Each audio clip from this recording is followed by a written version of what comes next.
মাননীয় স্পিকার, আমরা কোথায় বলবো? আমরা যদি মাননীয় মন্ত্রীদেরকে জবাবদিহিতার আন্ডারে না আনতে পারি, আমাদের কথা বলার জায়গা একদমই সীমিত। 2 মিনিট, 1 মিনিট, 1 মিনিট 30 সেকেন্ড দেওয়া হয়। সেই জায়গায় আমরা মাননীয় মন্ত্রীদেরকে চলমান বিভিন্ন বিষয়ে আপনার প্রশ্নের মধ্যে তাদেরকে আনি।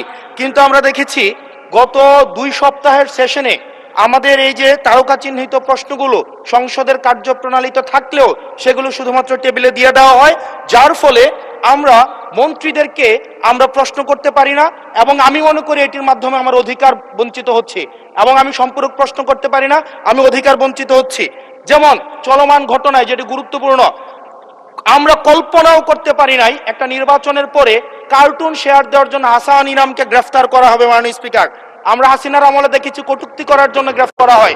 কার্টুন শেয়ার করার কারণে আমাদের চিফ হুইপ মহোদয় আমাদেরকে ইনভাইট করেছিলেন এই সংসদে, যে উনি বলেছিলেন তিমির এবং হাঙ্গর, এটা স্যাটায়ার করে বলেছিলেন, এটা আমরাও বুঝেছি, এটা উনিও বুঝেছেন।